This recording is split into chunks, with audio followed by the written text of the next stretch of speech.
get it. Welcome again to the big broadcast with your boy, Big Baby J, aka Big Stepper. I'm here with a guest, Zynab. Talk to the people. Introduce yourself, man. Hello, my name is Zynab. I recently graduated from business admin. Nice. And I work in the restaurant industry for the past 5-10 years or so. Nice. And I just started my own food business, a Moroccan food restaurant, T.B.B. Check her out, man. Check her stuff out, man. Called Z's Cuisine with a Z. Cuisine with a Z. Yeah, so. I rock with that. That's so cool. So just wondering about that. Can you cook? Like, are you a good cook? Is that the what inspired you? Are you into cooking? Oh, Are you into the business background part? Because it can be both, though. So a lot of people. Yeah, no, that's where it all stemmed, was because I loved cooking and I was just making a bunch of food and people were so impressed. So I was just like, why are people so impressed? You can throw down? I just made shit. For me, it's like, it's just cooking. It's just like, oh, I just baked a cake. Like, what? It's not that special. But then I realized, like, no, I may actually have, in my most humble opinion, I may actually have a talent. At this point, she has to go for me. It's over. You have to make me a meal. No, that's good. It's good that you found your talent. Cheers. By the way, we're gonna have an amazing podcast. Maybe that was rude. I started sipping before, but anyways, I will say this though. Having a talent and being able to see that talent and nurture it and grow it is huge, man. You know what I mean? And you shouldn't waste your talents. Give you an example. Even me doing this podcast, right? It wasn't me who really came up with it. Like, people would always say, "Yo, do you do any kind of content, anything like that?" I'm like, "Nah." They're like, "Yo, you'd be good at this." I'm like, "Okay, bet," and I started doing it. But talking about food, man. Talking about Z's cuisine, you right? If you're the food expert, I need your opinion, man. What are 5 food spots you like in this city of Ottawa, man? We got a lot of local people who rock with this podcast. What are some Ottawa spots you like? Okay, so the first one that I have to say is one of the best, like my go-to takeout spots, not a dine-in. But for takeout is, there's actually an Arabic grocery store on Bank Street in the South Keys area. Okay. And they have, like, if you go to the back where they have all their raw meats and everything, you can ask for them to make you like barbecue meats. So you can get like a kilogram of like mixed kebab. And sometimes people don't know that they have this because it's just like a regular grocery store, and you would never expect them to have like barbecues going on in the back or something, you know, so it's very low key. That's cool. Like, so if you're ever passing by Bank Street near South Keys, it's called New Middle East. New Middle East. I'll put it in the comments, I'll put it in the description of this video. Yeah, New Middle East. Sounds interesting. Yeah. So that's the first one. Well, not in any chronological order or anything. Yeah. And then Just going to places you like, places I like, places we would be interested in. You know what I mean? Yeah, so Arabic food is definitely up and coming. I feel like Ottawa doesn't have that many Moroccan or like Middle Eastern stores for that matter. So I have a lot of shawarma places though. Shawarma Central. Too much shawarma at this point. Like, every single corner you go to, there's the Three Brothers, the Shawarma Palace, Shawarma King. We gotta go outside the box. I agree though. I would like to. I like tasting and trying different flavors of foods. You know, I'm more experimental now. So yeah, put me on. I'm learning new things as well. Yeah, for sure. So that was like what inclined me to like start this Moroccan food business, because I was like, okay, people don't know what Moroccan food is. Like, have you ever tried Moroccan? No, actually I haven't. I don't think so. I used to have Moroccan friends or people I knew from school, but I've never known. Okay. I would love to try one day. It's very hard to make, so it's really like, it's a whole process. So that's probably why you haven't seen so many restaurants, because it takes a lot of dedication and effort to make the food. So well, the second place that I would recommend going is New Caribbean.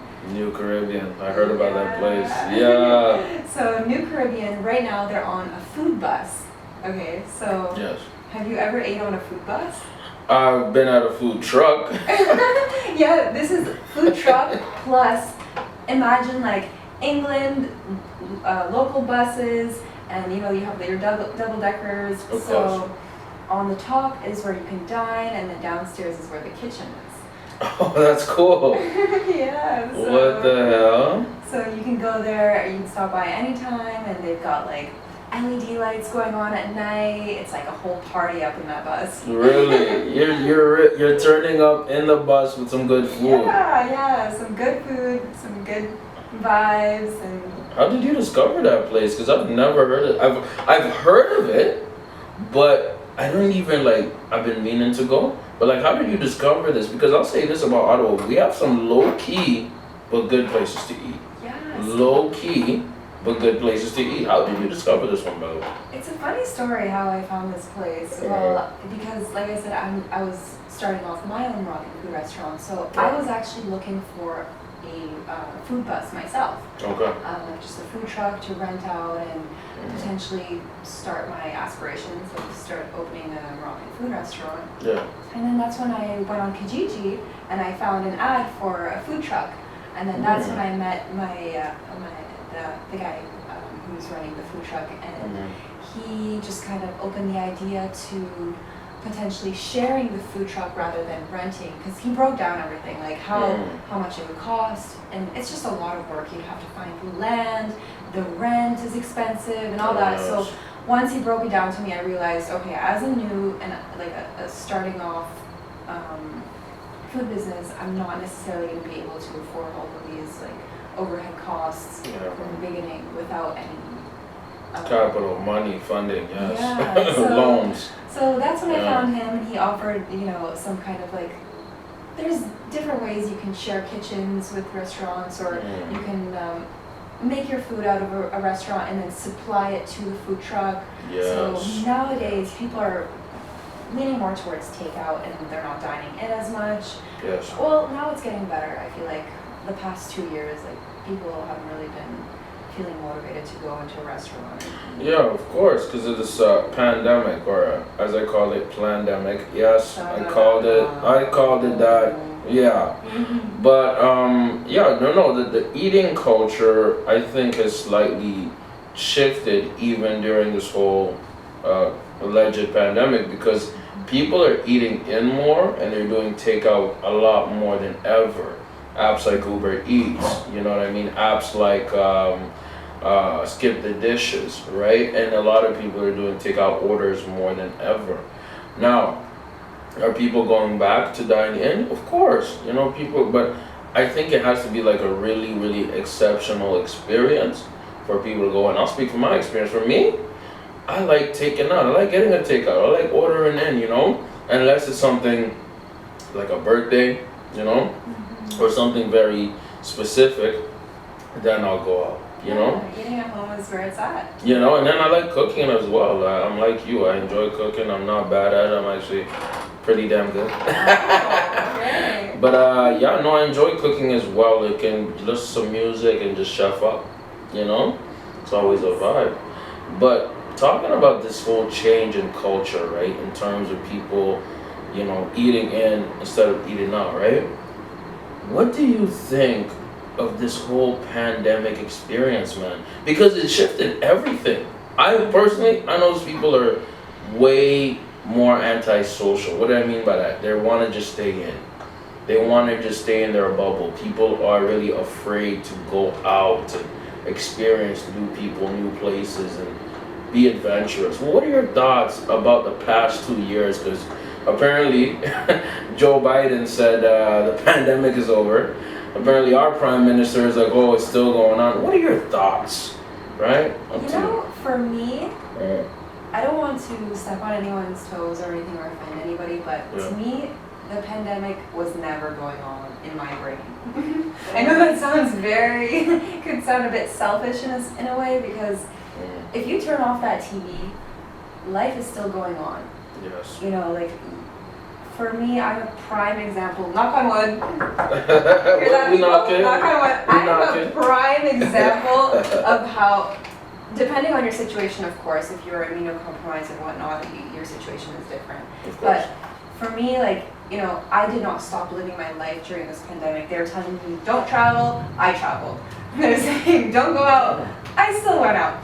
Because for your mental health, for your well-being, I'm not going to stop living my life because there's a flu. You know, like Preach. I prepared myself for this, meaning I took the right vitamins, antioxidants, and I don't mean those man-made vitamins. I'm talking about from the source, like chocolate mushrooms, for example, or there's different things that are growing in like from the ground that you should take, not necessarily something that's made in a factory. So, like, I built myself up to make sure that I don't get sick.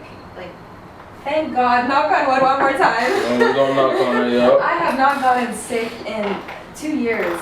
Nice. And I was around people that were sick. Like while I was traveling during the pandemic, I was with, we went out, I went to 7 countries during the pandemic. Oh my, you snapped. she got her passport ready. Don't do something. You wanna do it more. It's called anymore. human nature. You know, and people were mad. People were so mad at me because I was traveling. And, you know, like. This is what, Zynab, I like that. You didn't care. And you know what? I'm not saying you didn't care about people, right? You didn't care to live your life according to everyone's paradigm and rules, right? And I think we need more of that in society. So you traveled 7 countries, bro. That's nuts. Yeah, and I wasn't wearing a mask most of the time, by the way. And gangsta. You know, people were staring at me and everything, but you just have to push through it. Right. And you know, I don't regret anything. I fully agree with that. So which places did you visit? I'm not a traveler, but I do want to travel eventually. Tell me, which spots did you like, did you not like, all that stuff? Yeah, so I went to Morocco. That one was great. Shouts out my Africans watching this. Yeah. Africans, come on now. Come on now. But they had curfew, it was 9 p.m. curfew. It was actually very strict up in there. Like 9 p.m., no clubbing, no partying past 9 p.m. and it was summertime, so it was really hard.